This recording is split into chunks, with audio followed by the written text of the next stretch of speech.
Amables televidentes, los saludamos desde el Canal 2, el canal de nuestra gente. Hoy vamos a conversar en este rato con el doctor Gustavo Petro. Él fue alcalde de Bogotá en la anterior administración y ahora es precandidato o candidato a la presidencia de la República. Digo precandidato o candidato según desde donde se mire, a la presidencia de la República para las próximas elecciones del 2018 por el partido o el movimiento Progresistas.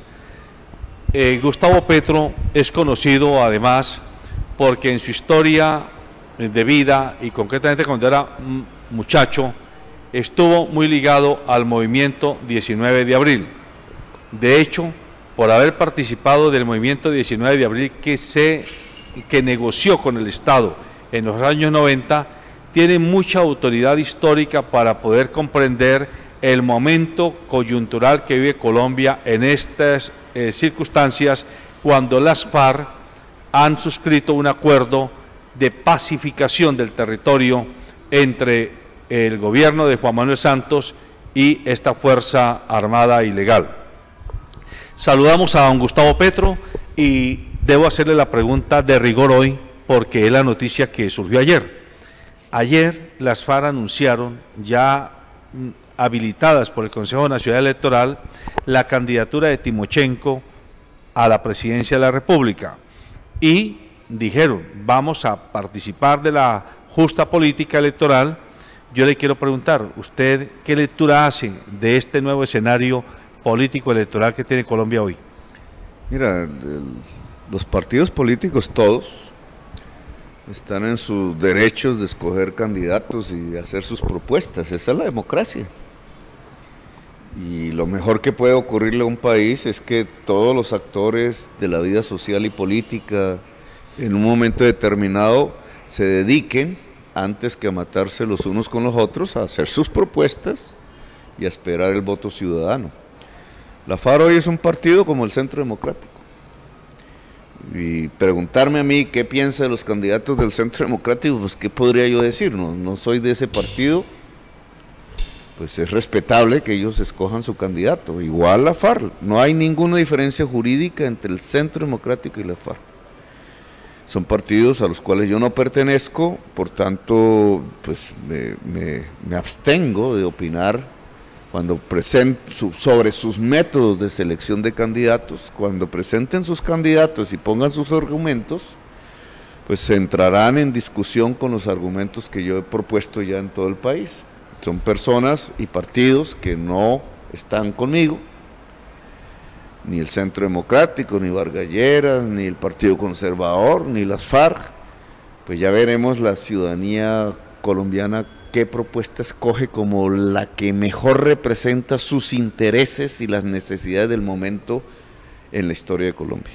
Precandidatos, candidatos y líderes de algunos partidos han manifestado su desacuerdo con que Timochenko vaya a ser candidato presidencial porque consideran que no someterse a la JEP y no haber sido condenado de alguna forma, así sea mediante el sistema de justicia restaurativa, le invalida el derecho, digámoslo, político electoral. Es que la inscripción es hasta el mes de febrero. Pues no sé de qué están hablando. Lo que tienen que dedicarse es a aprobar la JEP, que es la que determina si puede o no puede, ¿cierto? Porque si la Justicia Especial para la Paz determina que cometió un tipo de delitos tal que lo inhabilita en la política, pues no puede ser candidato. Pero es que yo lo que veo es, primero, que no se han inscrito, son anuncios periodísticos. La inscripción es en el mes de febrero, que es donde operaría una inhabilidad si existe. Y quien determina la inhabilidad es una justicia que se llama Especial para la Paz, que el Congreso no ha querido aprobar. Si no la aprueba, no habrá quien diga que no puede. O sea, se inscribirá. Entonces la responsabilidad no está en quienes han hecho los acuerdos, la responsabilidad está en la clase política que hace parte del Congreso de la República. La pregunta es, ¿por qué no han aprobado la Justicia Especial para la Paz, que es la que determina si puede o no puede? Porque como no es solamente sobre Timochenko, sino es sobre todos los actores de la guerra y los terceros que sin ser combatientes financiaron o ayudaron a cometer delitos de lesa humanidad en todos los frentes, entonces hay un poco de gente minoritaria en Colombia desde el punto de vista del número, pero muy poderosa, que no quiere que la JEP se instale en el país. La pregunta central es ¿por qué el Congreso de Colombia no está aprobando el acuerdo que tiene que ver con una justicia especial mediante la cual se califican los delitos producidos alrededor de la guerra y el conflicto armado a partir de unos beneficios jurídicos a cambio de verdad? Cuando el Congreso de la República no aprueba eso es porque no quiere que aparezca la verdad. Y si el Congreso de la República no quiere que aparezca la verdad es porque dentro de sus integrantes hay fuerzas políticas, al parecer mayoritarias, que están vinculadas con los hechos que la verdad revelaría. Y por eso no están aprobando la JEP. Usted tiene razón en ese análisis, porque de hecho es lo que muchos sectores de opinión del país están considerando, que no se entiende por qué los sectores no actuantes de manera frontal, sino los sectores que están detrás, no quieren que se haga el proceso de reconocimiento de la verdad. Pero al margen de ese hecho que es contundente, surge otra pregunta, doctor Petro. Colombia no puede correr el riesgo de devolver el proceso, pero tiene el riesgo de que el proceso no solo se devuelva, sino que se descomponga de una manera inmedible. ¿Usted realmente frente a ese potencial riesgo, qué piensa? Pues mira, si se lee la historia de Colombia, lamentablemente en estas políticas de restricción de la educación pública en Colombia, de degradación de la educación que hemos tenido en los últimos 25 años, desde la Constitución que quiso potenciar la educación pública, los gobiernos sucesivamente, la reforma de Pastrana y después la de Uribe, que volvió permanente la reforma de Pastrana, le han quitado la vitalidad, los recursos financieros a la educación. Y entre esos, la educación de historia. La historia no se estudia. Si se estudiase la historia, invitaría a releerla, nos daríamos cuenta que llevamos 2 siglos de vida republicana desde la independencia, en donde cada vez decenas de guerras que se acaban y inmediatamente comienza otra. 2 siglos de guerras, no 60 años, 2 siglos. 2 siglos donde no hemos tenido una era de la paz, un espacio largo de décadas donde hayamos podido convivir en paz. Los colombianos hemos sido incapaces durante 2 siglos de construir paz. Una guerra inicia otra, incluso esas guerras se acabaron por pactos, por firmas de acuerdos, e inmediatamente se estaban levantando en armas otra vez. No los mismos, otros y otros. ¿Qué puede pasar ahora? Indudablemente, y usted lo afirma, no, hay un riesgo de que este conflicto que finaliza sea apenas el final para el comienzo de otro, que podría ser más bárbaro, porque son los conflictos del siglo XXI, no son los del siglo XX. Los conflictos del siglo XX giraban todos en el mundo alrededor de izquierdas y derechas, del bloque soviético o el capitalista. Había una política. Los conflictos del siglo XXI giran alrededor del pillaje, de la destrucción de los cuerpos estatales y sociales en masa. Lo que usted ve en el Medio Oriente, todas esas masacres, destrucción de estados, sociedades nómadas que por millones terminan yéndose a Europa, campos de concentración que los esperan, niños, miles de ancianos y niños que mueren ahogados tratando de cruzar el mar, centenares de millones en el hambre, etcétera, bombardeos, etcétera. Esos son los conflictos del siglo XXI, son los conflictos del pillaje y la barbarie, que puede matar a millones de personas. Si nosotros no somos capaces de construir una era de paz ahora y viene una nueva etapa de otro conflicto, que ya no será de los políticos del siglo XX, sino de estos del pillaje, la barbarie será todavía mayor de la que ya hemos vivido. Y ese es el riesgo. Los protagonistas no se llamarán FARC ni ELN, serán bandas de pillaje con capacidad de asesinato en masa, financiados casi que perpetuamente por las economías ilegales, fundamentalmente en el caso colombiano, la cocaína, pero perfectamente podría ser también el petróleo y el carbón, como en el Medio Oriente, o los diamantes en el África. Entonces, ese escenario es un peligro real, puede venir con mucha irresponsabilidad ciertos actores sociales y políticos de Colombia, estos que están temerosos de que la verdades aparezcan, están llevando a Colombia hacia el inicio de una nueva conflictividad violenta, pero que va a ser de esta marca, las del siglo XXI, las del pillaje, el saqueo, el asesinato en masa. Nosotros lo que estamos proponiendo es precisamente, y por eso hay una encrucijada, es el otro camino, el de construir por primera vez en la historia de la República una era de paz. Es decir, un periodo largo en el tiempo en donde los colombianos aprendamos a convivir en paz a pesar de nuestras diferencias, que las hay y las habrá, y son importantes. Y soy de la tesis, y ese es el tema de mi campaña electoral, que una era de paz no resulta simplemente de un acuerdo muy recortado entre una guerrilla y un Estado. La responsabilidad para construir una era de paz no descansa en los actores armados, llámese FARC, ELN o Ejército de Colombia o Policía de Colombia o Presidente de la República. Una era de paz no tiene que ver con cómo se desmoviliza un cuerpo militar como la guerrilla y pasa a ser política. Una era de paz tiene que ver con las reformas que permiten la convivencia entre la sociedad, los desarmados.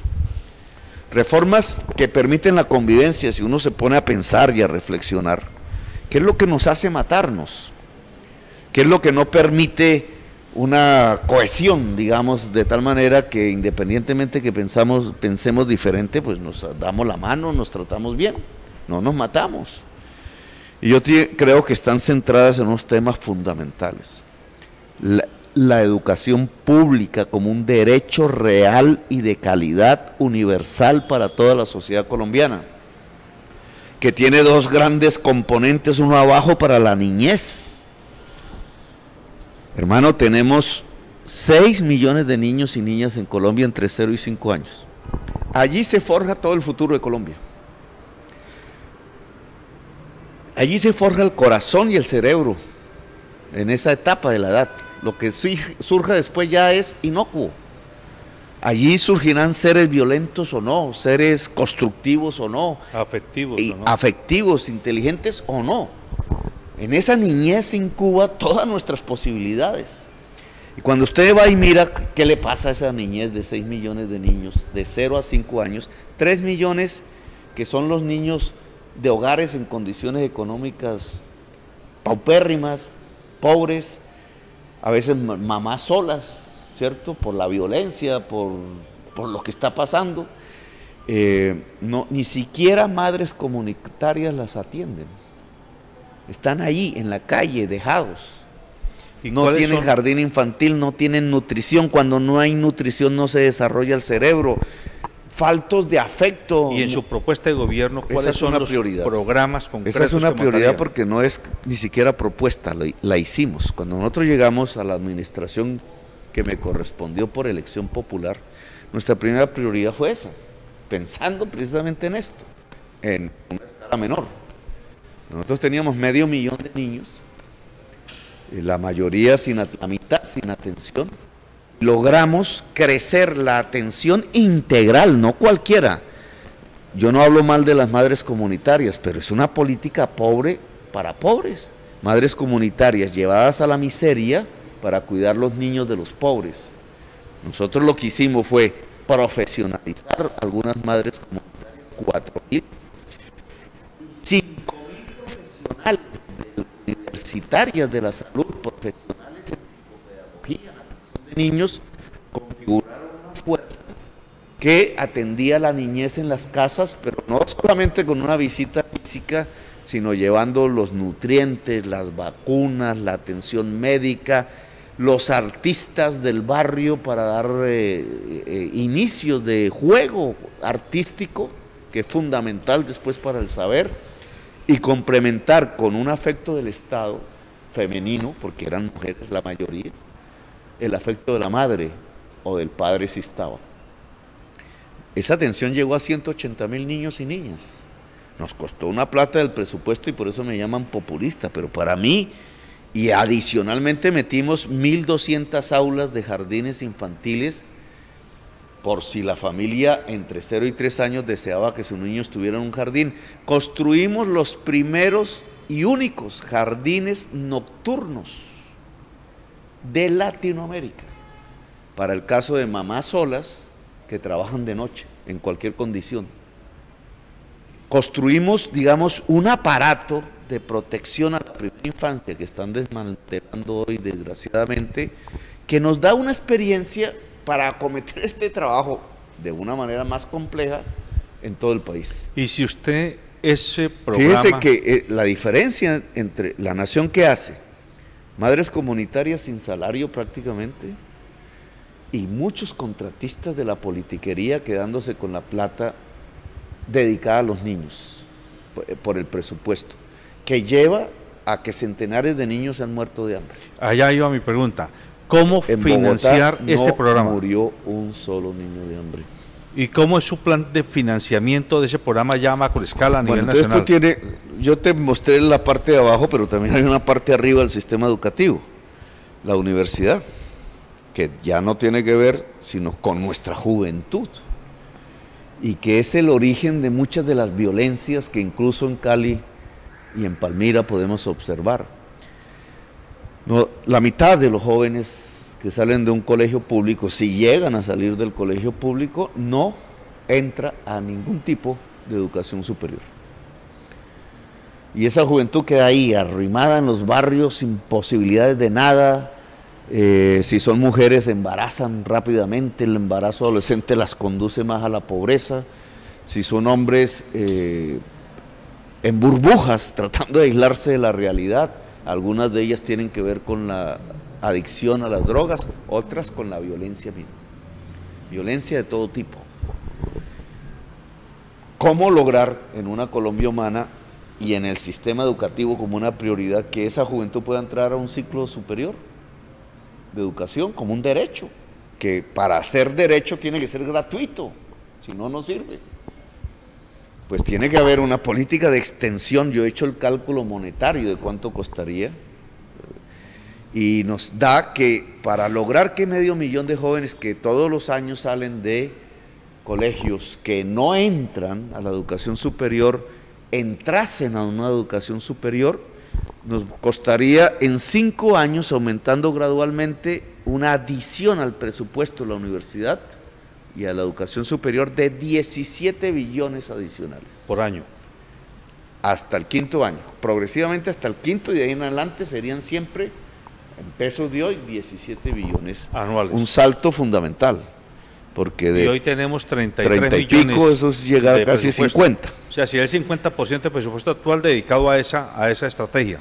Yo tuve la experiencia, y por eso de hacer lo mismo, pero a escala más pequeña. Ajá. Nosotros duplicamos la matrícula universitaria.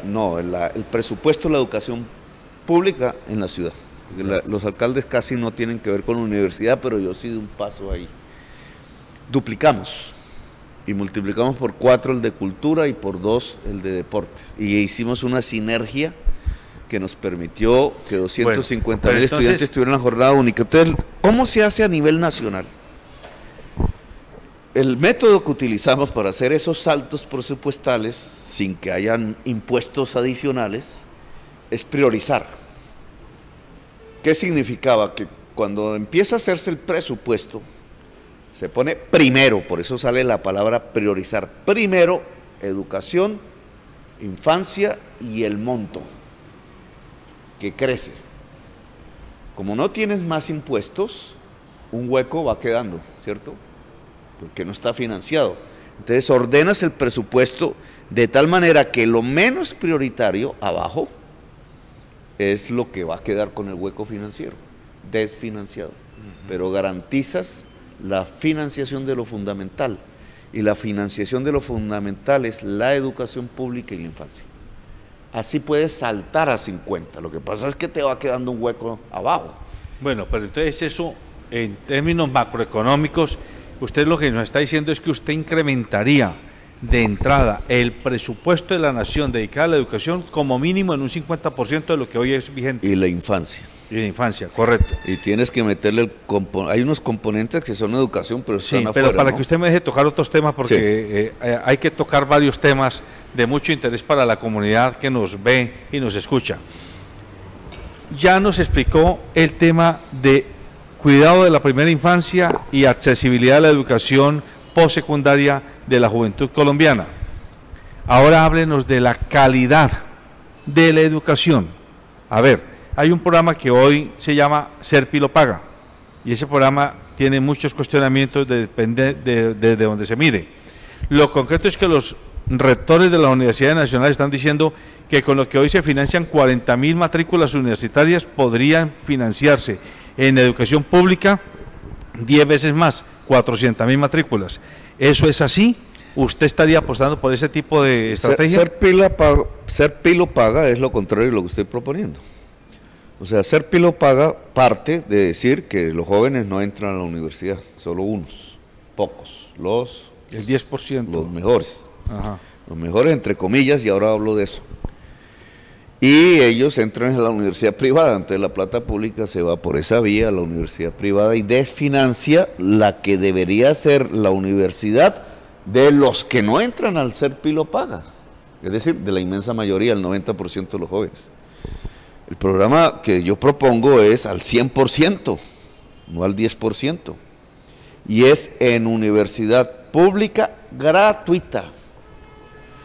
Son pocas las universidades que pueden hoy llegar a un estado en que pudieran hablar de universidad gratuita. Una es la Universidad Distrital en Bogotá, por una razón, porque el distrito puso plata para financiar la universidad. Allí donde las entidades territoriales no pueden o no quieren, la nación no financia la educación pública universitaria, y entonces el camino de las universidades públicas ha sido cobrar matrícula cada vez más, pero eso aleja a las juventudes populares de la educación superior, más o menos una clase media, ciertos sectores vulnerables, pero con algún ingreso pueden entrar a la universidad pública, los demás no. Y ahí está una de las condiciones de la violencia. Si se quiere hablar de una era de paz, esa condición tiene que ser removida. Todo joven, independientemente de su condición económica, y toda familia, independientemente de su condición económica, debe poder, y el Estado debe garantizarlo, llevar a sus hijos en el momento determinado a la educación superior. Permítame, ayer lo interrumpo. Esa propuesta suya hace que a usted se le adjetive como populista. Sí. Entonces déjeme pedirle que nos explique. Eso que usted está planteando ya es en realidad en países como Argentina, sí, y en países como Alemania, para poner dos ejemplos bien extrapolados. O sea que sí se puede. Usted lo haría y ya dijo, voy a priorizar para que lo que se desfinancie sea lo menos prioritario, obviamente. Pero entonces los economistas y los políticos que tienen una tendencia neoliberal plantean que esto es imposible, que esto sería quitarle recursos a la infraestructura, recursos a la salud, recursos a la seguridad del Estado, etcétera. Con base en los dos ejemplos que le acabo de poner, Argentina, México también, con la UNAM, y Alemania, ¿usted cómo refuerza esa propuesta? La palabra populismo es el epíteto ignorante, porque cuando uno les dice, defíname qué es populismo, no saben definirlo. Entonces le dicen a toda política social populista. Entonces el Papa Francisco sería populista, ¿cierto? De acuerdo a ese tipo de argumentos. No, eso no es populismo, es la mejor inversión que la sociedad puede hacer. Porque la economía de hoy, y usted ha hablado de neoliberalismo, la economía de hoy no gira alrededor del neoliberalismo. La economía neoliberal hablaba de la competitividad de individuos, como un darwinismo, los débiles, esos habitantes de la calle que están en nuestras ciudades. Maltusiana, mejor. Son los débiles, los que perdieron en esas carreras, terminan destruidos humanamente. Y no solamente ellos, eso es lo que se ve, pero enormes cantidades de la población prácticamente destruidas en una competencia que se creía era lo que llevaba a la maximización de la riqueza y el bienestar, y no. Entró en crisis en el 2008 y hoy ese paradigma está muriendo, se acabó, agoniza. Hoy se crea una nueva economía, lo que pasa es que no ha entrado a Colombia, no nuestros dirigentes políticos tradicionales han sido incapaces incluso de saber que existe, que no habla de competencia, habla de colaboración. Y usted la ve concretamente si alguien coge un aparato de estos o un computador y abre la red, Wikipedia, ¿cierto? Cualquiera, cuando no tenemos una palabra, sabemos qué es. Ya no tenemos el libro ese Larousse que yo usaba cuando niño. No, tenemos el computador, ponemos la palabra y nos sale una Wikipedia que nos dice qué es. Wikipedia, ¿quién la hace? Usted y yo. Sí. Muchos usted y yo. Millones de personas todas las colaboraciones de gente que sabe diversos temas han hecho la mayor enciclopedia del mundo. Eso se llama, esa es la nueva economía, es colaboración, incluso gratuita. Si ese es el mundo nuevo, que implica red, que implica, ahora hablaremos un poco de eso, la educación en los colegios tiene que ir enseñando porque esa es la educación pertinente. Usted hablaba de calidad. El nuevo ser humano que está surgiendo hoy en medio de unas circunstancias de crisis dramáticas mundiales, económicas y ambientales y sociales, es un ser humano que tiene que amar la naturaleza, el amor, amar el saber, porque el saber es el que nos va a dar respuestas a los problemas, y amar la colaboración, porque el trabajo ya no es competitivo, es en red, es solidario, es en equipo, trabajo en equipo. A nosotros nos han enseñado es a competir. Por eso los colombianos no hemos aprendido a trabajar en equipo, en las derechas, en las izquierdas, en los sindicatos, en el barrio, en lo que usted vea es de codazo, ¿cierto? Violentamente, incluso hasta la muerte, que es nuestra realidad. Una era de paz no solamente implica una educación financiada, universal, sino que tiene que tener un contenido que enseñe al ser humano, al niño, a la niña, al joven, al trabajo en equipo, y se puede irradiar a la sociedad, porque la nueva economía es trabajo en equipo, incluso global. La nueva economía es el cerebro, no el músculo, y son cerebros articulados en red, así como usted observa en Wikipedia. Pero precisamente para que a nuestros televidentes e internautas les quede más claro el mensaje que usted está entregando, trate de explicar brevemente por qué Alemania y Argentina sí han podido hacer este tipo de inversión social. Porque es una decisión política. No, pues allá no les dicen populistas, lo que pasa es, vamos a poner esto en términos de economía. Llevamos 30 años en que la élite política colombiana decidió meternos en una economía extractivista, sacar petróleo y carbón y ilegalmente cocaína. Dineros fáciles todos. Ningún trabajo humano puso el carbón ahí, ni el petróleo ahí, es un azar. Entonces es simplemente abrir huecos, meter entre tubos o en trenes y para afuera, y allá lo queman y produce el cambio climático. Y la cocaína también va por el mar o por el aire. Y el dinero llega sin el trabajo humano. Llega fácil, llega al Estado o llega a las mafias, en bultos, en grandes cantidades. Y entonces lo que se va desarrollando, por un lado, es una política de capturar algo de ese dinero rápido, la corrupción, un pillaje. Y por otro lado, ¿para qué sirve la educación ahí? Algunos ingenieros petroleros y algunas de oleoductos o algunos químicos en los laboratorios de cocaína. Pero realmente la educación, el saber, no es funcional a una economía extractivista. Por eso nuestra élite política renunció a una política de educación pública en Colombia seria y le fue quitando el derecho a la educación a la juventud y a la sociedad. En la nueva economía, lo que vale no es extraer, es producir. Y no es producir como en el siglo XX, tanto la agricultura como la industria, como los servicios articulados a la agricultura y a la industria, no son fuerza muscular como antaño, el trabajador que movía grandes bultos o palancas, o con su asadón surcaba, es cerebral, son redes de cerebros. Por eso no se puede excluir a nadie porque sea mujer, o porque sea gay, o porque es afro, porque tiene el color o porque es indígena. Los cerebros son los mismos. Son grandes economías cerebrales que producen agricultura, alimentos, manufacturas, máquinas y muchísimos servicios. Entonces, la educación se vuelve importantísima porque es el cerebro. Por eso Alemania tiene educación, por eso Argentina no se equivoca en meterle el billete a la educación. Es una inversión porque esos cerebros producen riqueza después. Esa plata que metemos en la educación es de unos cerebros humanos, de niñas, de niños, de todas las condiciones, que trabajando en el futuro en red le producirán la prosperidad a Colombia. ¿Por qué no vamos a hacer esa inversión? Bueno, pero todo ese edificio conceptual que usted tiene tan claro genera en muchos sectores, especialmente empresariales, y no solo los grandes empresarios, no solo las multinacionales, sino los medianos y los pequeños empresarios, genera una especie de miedo.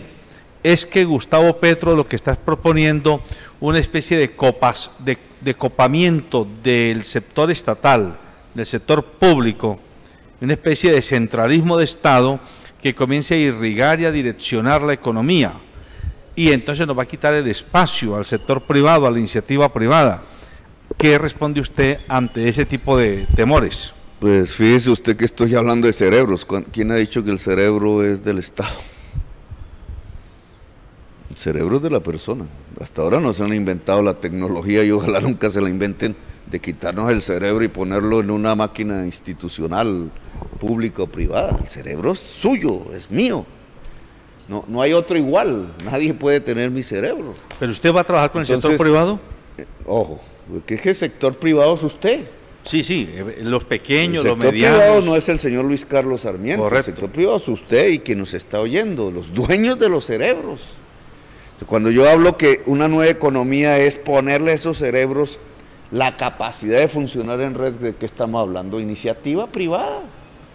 Lo que pasa es que la iniciativa privada no es la de Luis Carlos Sarmiento, no es la del gran contratista de obras públicas del Estado que ha construido una mafia para quedarse con los recursos de la regalía, comprando políticos que a su vez compran el voto del pobre.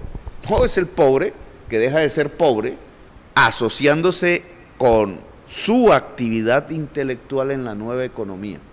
Es una iniciativa privada pero democrática. Entonces, decir que estoy proponiendo el socialismo soviético, yo nunca jamás he pertenecido. O sea que usted va a trabajar con los gremios empresariales. Vamos a trabajar con la gente.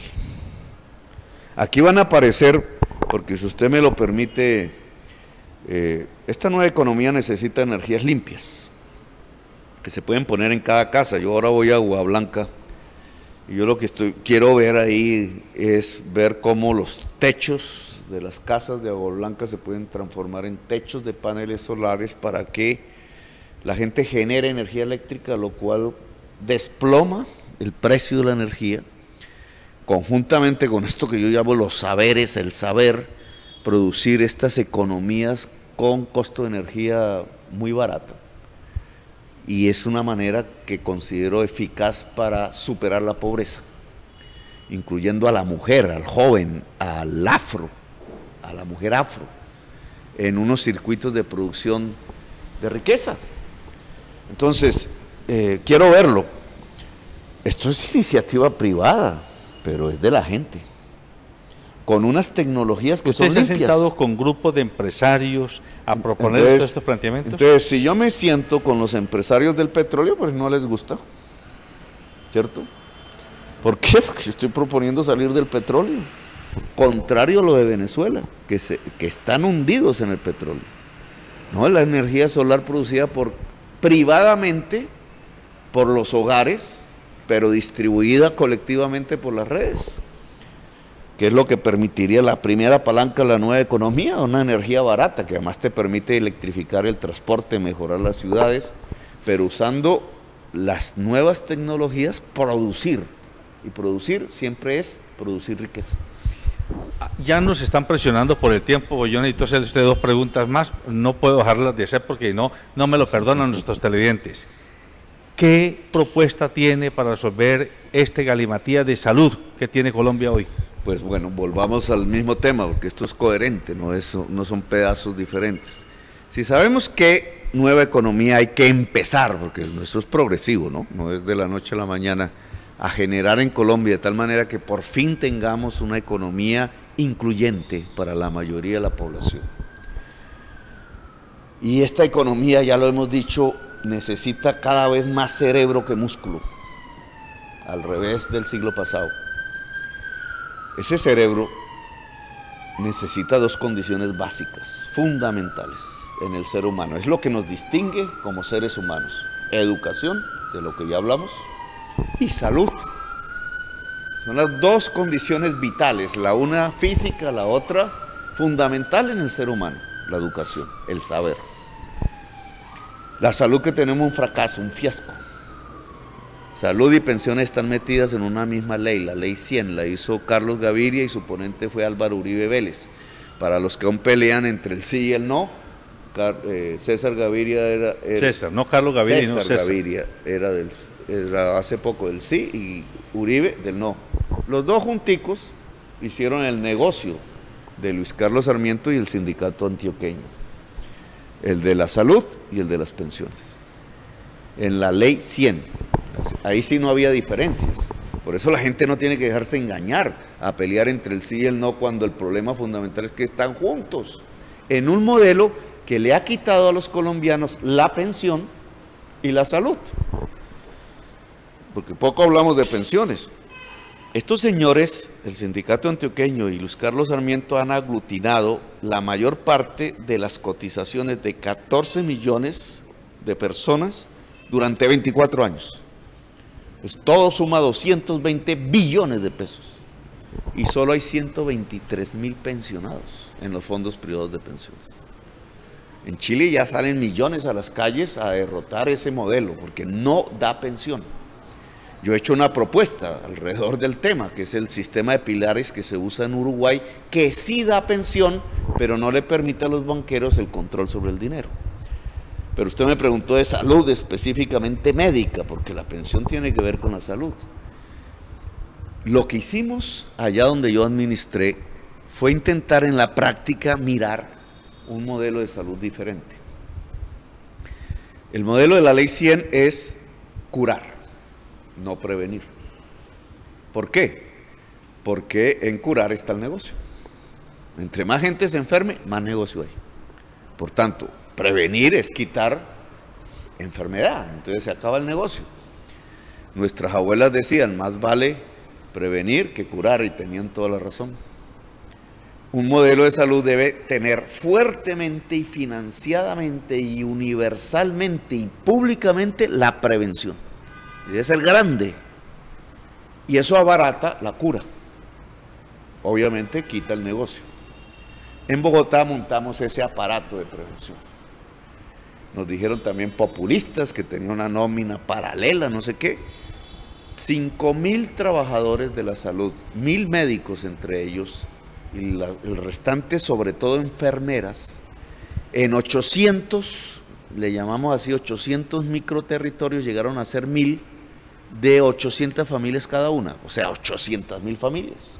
3 millones y pico, casi la mitad de la población de Bogotá, la de menos condiciones económicas. ¿Qué hacían esos equipos en cada territorio? Todo el tiempo visite los 800 familias, dele, durante todos los meses, los años, duramos 3 años en ese programa, siguiendo el estado de salud de la familia, tratando de detectar las condiciones para la aparición de la enfermedad y quitándolas. ¿Cuál fue el resultado de eso? El resultado de eso fue que los hospitales tuvieron menos congestión. El resultado fue que en los hospitales públicos tuvieron que aquí cerrar, están echando los trabajadores del Hospital Universitario del Valle ilegalmente, buscando cerrarlo. Allá los hospitales lograron por el espacio financiero para empezar a invertir en tecnología. Y llevamos el déficit hospitalario a 0, pero fue gracias al modelo preventivo, porque van coaligados. Entre más prevención, menos cura, y entonces menos gastos en la labor de curar, lo cual permite el respiro financiero del sistema hospitalario. ¿Cuáles fueron los resultados de eso? Entonces uno tiene que mirar las estadísticas, porque eso no es de carreta. Mortalidad infantil. Pusimos la mortalidad infantil en 8 niños muertos por cada 1000 nacidos vivos, es decir, más o menos el porcentaje de los países desarrollados. En Colombia es 17. Niños muertos por hambre llegó a 0. Cuando había casos en Bogotá, a 0. Tasa de mortalidad perinatal, que es cuando los niños mueren en el vientre, siendo fetos, se desplomó a la tercera parte. Caída de la tasa de mortalidad materna, crecimiento del peso al nacer, todos los indicadores de salud fundamentales de una sociedad lograron el mejor nivel desde el punto de vista social de la historia de la ciudad de Bogotá, que además nos permitió, conjuntamente con la política educativa, cultural y la ocupación, reducir la pobreza a la tercera parte como la recibí. En 4 años redujimos la pobreza a la tercera parte. Esto es lo que la prensa nunca contó, porque obviamente no les gusta. A eso me refiero. No les gusta que la gente se entere. La prensa no dio esos detalles por obvias razones, pero habría que decir que quizás a su equipo de gobierno, esto pues es un comentario respetuoso, le faltó ser más agresivo en estrategia comunicativa de lo que estaba haciendo su gobierno para que se vendiera esa contrainformación que se negaba en los grandes medios. Pero eso sí permitió que se le vendiera al país que eso que usted acaba de explicar, lo del médico familiar, lo del trabajo en territorio, eso era socialismo siglo XXI, que ese era el modelo de Chávez que lo estaba trayendo Petro aquí, que estaba trayendo a los cubanos también a hacer exactamente lo mismo. Como quien dice, si eligen a Petro, ahí tienen a Chávez y a Castro y a los Castro encarnados en Petro. Sí, todos los médicos eran colombianos y las enfermeras colombianas. Incluso llegó un momento, cuando habla de 1000 médicos a 6 millones de pesos salario, que resulta que las EPS pagan es la mitad, pues ya empezábamos a traer médicos del resto del país hacia Bogotá, lo cual también... El mejor talento. Sí, lo cual era un problema que yo no podía controlar, digamos, pero que no era bueno. Ahora, hablemos de implementar ese modelo de salud en todo el país. Vamos a tener, porque cuando yo hago el cálculo poblacional, que es más complejo porque hay regiones donde ya toca usar avioneta, lancha, la complejidad del territorio, poblaciones más dispersas que las de una ciudad, será más costoso, pero por lo menos tendríamos que estar hablando de 14.000 circunscripciones de salud con 14.000 médicos y 40.000 enfermeras pagas por el Estado, sí señor, eso no es pecado. Claro, el sistema de control, de gestión se vuelve más complejo, pero surge una pregunta, ¿hay 14.000 médicos? Surge esa pregunta y es una pregunta pertinente, porque yo ya en Bogotá empecé a sentir la tensión porque es un cambio del modelo. Entonces médicos educados para ser obreros de las EPS, estar en un consultorio encerrado, muchos en barrios ricos y en cambio este es el esfuerzo de ir al barrio, de dormir quizás en la cama del pobre, allá en el territorio indígena, donde los guayús, etcétera. Pues eso es un cambio de mentalidad en el terreno de la salud que no puede uno decir que va a ser fácil, pero indudablemente se puede hacer, se puede. Si usted tiene un sistema de salud preventivo fuerte, que no es de Venezuela, ni de Cuba exclusivamente, es de Costa Rica, es de España, es de Canadá, es de Inglaterra. Gran Bretaña, sobre ¿cierto? todo. Gran Bretaña, los que tienen sistemas de salud privatizados como Colombia hoy, igual al de Estados Unidos, tienen problemas. El sistema de salud norteamericano deja 30 millones de personas por fuera, es costosísimo, grandes ganancias, y es menos eficaz que los sistemas europeos. Entonces, porque nosotros no vamos a coger lo mejor del mundo. Eso pasa como el metro de Bogotá. Entonces ahora no, es que Bogotá no va a tener metros subterráneos sino elevado porque no puede tener lo mejor del mundo, porque Colombia no puede tener lo mejor del mundo, porque las tecnologías como las estoy proponiendo no pueden ser las mejores del mundo. Porque hay negocios de pulpos que con viejas tecnologías, que con viejas maneras de pensar, usufructúan esa riqueza fácil que es la que crea el camino de la corrupción y la que financia a la clase política que está manejando y dominando el país. Doctor Petro, ¿usted qué propuesta tiene con la fuerza pública colombiana en el posconflicto? ¿Qué hay que hacer con los 500.000 colombianos uniformados entre el ejército y la policía? Tiene que haber un cambio de composición, porque necesitamos más policía que ejército. Nosotros en el conflicto tuvimos más ejército que policía y militarizamos la policía, que se vuelve casi unidades militares por la guerra.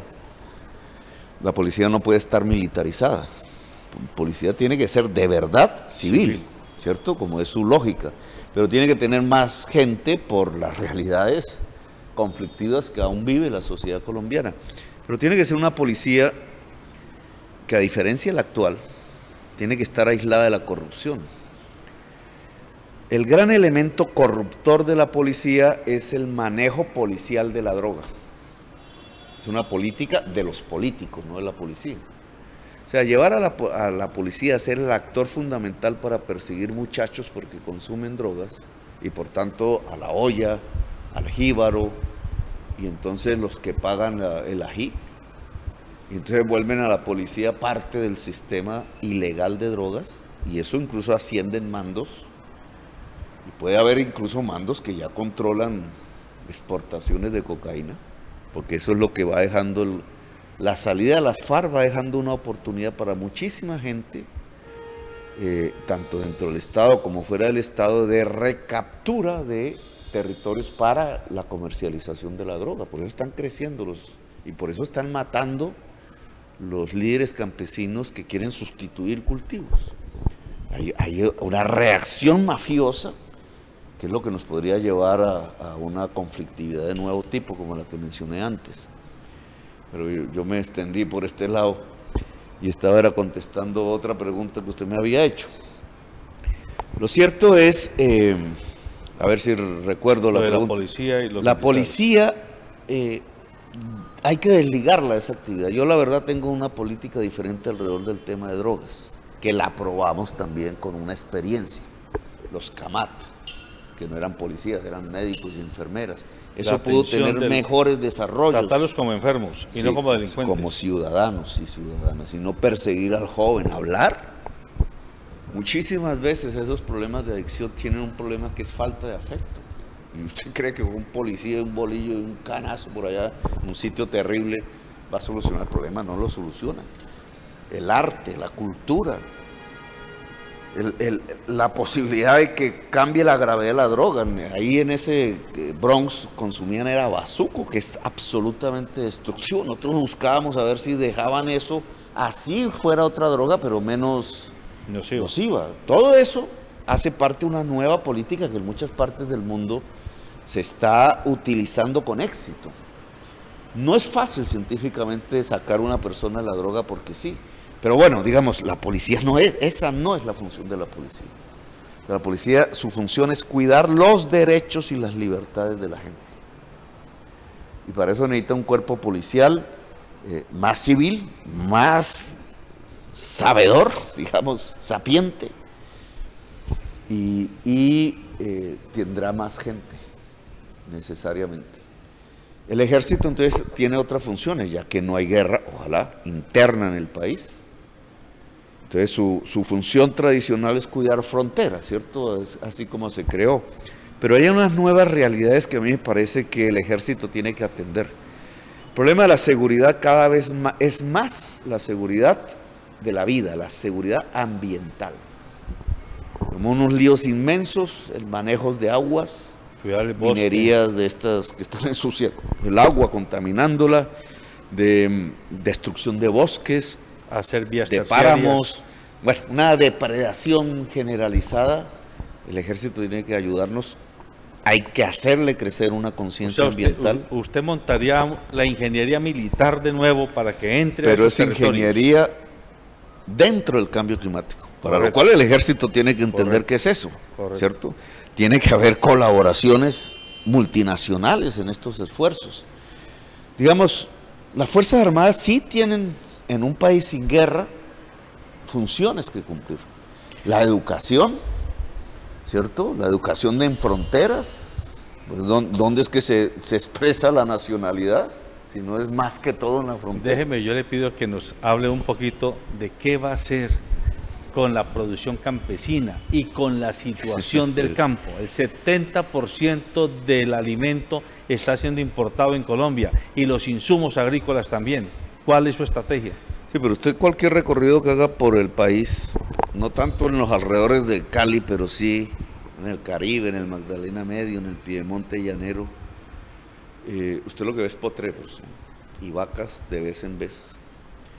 Tierra de engorde. Que es la expresión paisajista, llamémoslo así, de la economía del narcotráfico. El narcotráfico se quedó con la tierra fértil. Y por eso el gran desplazamiento de millones de personas. Y no usa la tierra para producir, sino como caja de ahorros de sus excedentes cocaineros. Ahí quedó guardada la platica. Y en el momento que la venda, la vuelvan líquida, un lavado de activos, pero es como una caja de ahorros improductivo. Colombia tiene que resolver el problema del latifundio. No va a pasar a ninguna nueva economía como la que proponemos, ni a los paneles solares, ni a la actividad industrial, ni a la del saber, ni a la basura cero, ni a basura cero, ni nada de eso, si no resuelve el problema del latifundio. Es más, la era de paz implica resolver el latifundio, que significa que Colombia no sea latifundista, sino que sea de granjeros.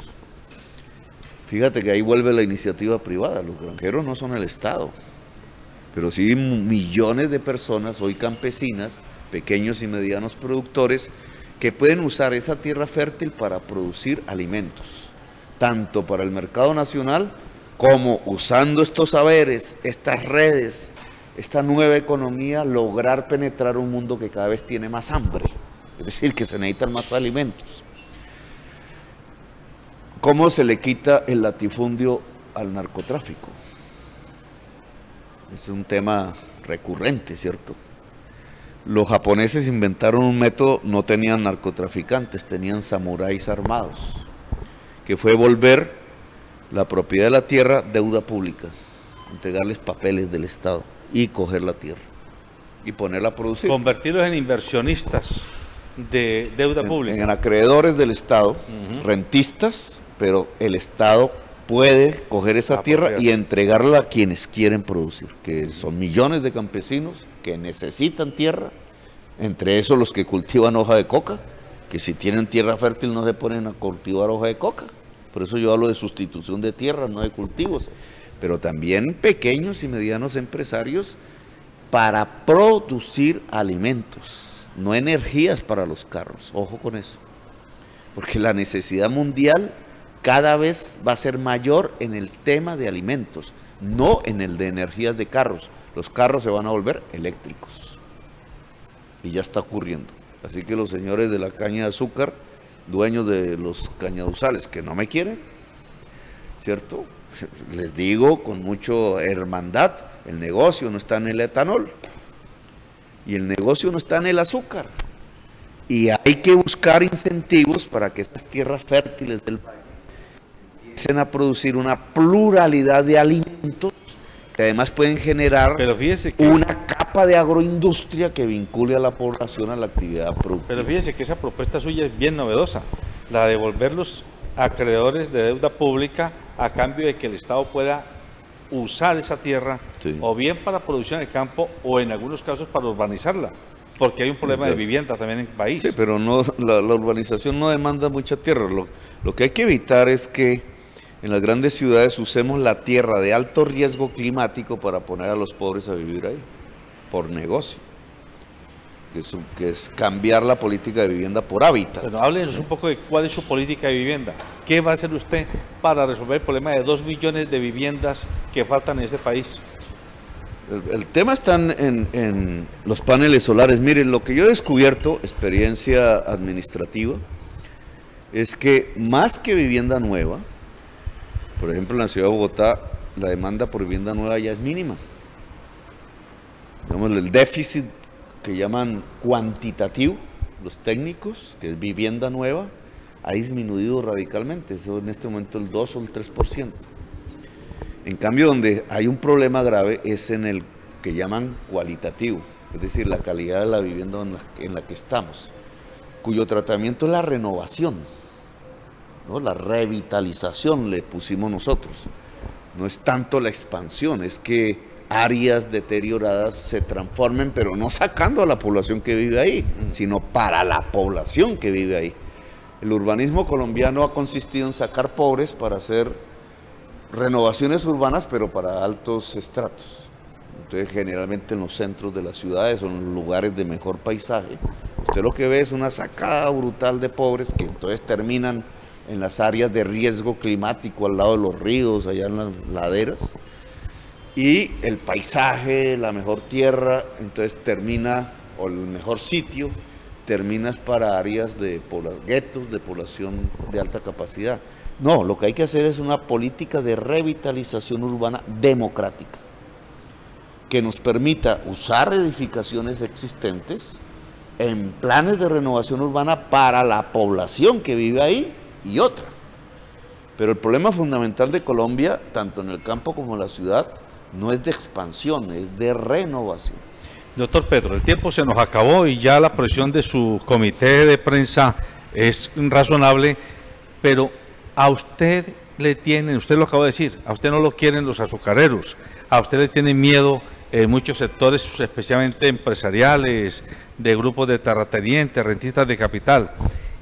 Usted, si usted es presidente de Colombia, usted va a volver a este país un país socialista, usted va a trabajar con los empresarios, usted va a darle juego a la economía, digámoslo, a la libre empresa.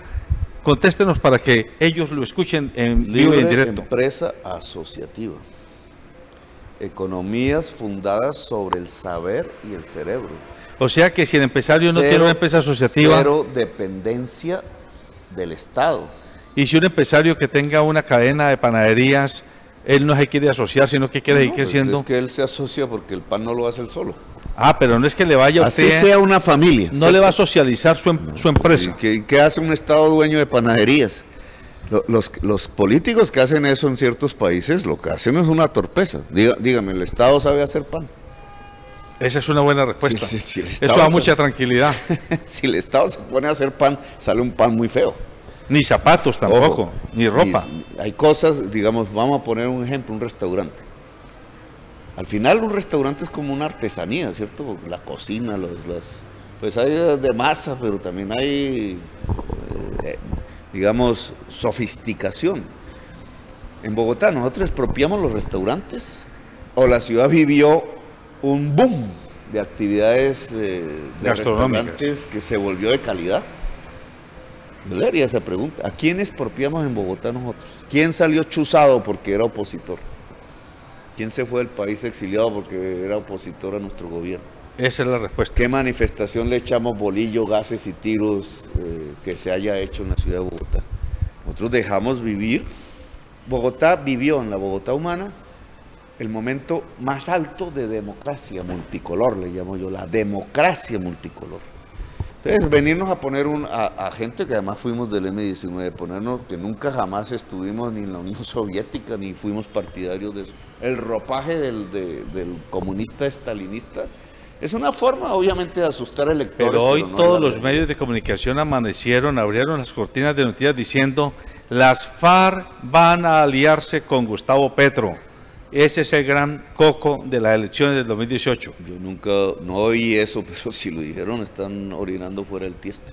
Y lo que están haciendo es política, o sea, son medios de comunicación convertidos en partidos. Si existiera una coalición política, pues ya se hubiera hecho. Lo cierto en el día de hoy, de acuerdo a sus anuncios, es que la FARC va a competir contra Gustavo Petro. Esa es la realidad de la política. Sacan su candidato. ¿Usted va a volver aquí a este canal a darnos otra hora de entrevista? Claro, cuando usted quiera. Bueno, entonces voy a pedirle a sus jefes de prensa que tengan en cuenta que Gustavo Petro va a volver al Canal 2. Amables televidentes, han escuchado un pedacito de mucho del ideario, de mucho del edificio conceptual como gobernante que ha venido construyendo Gustavo Petro.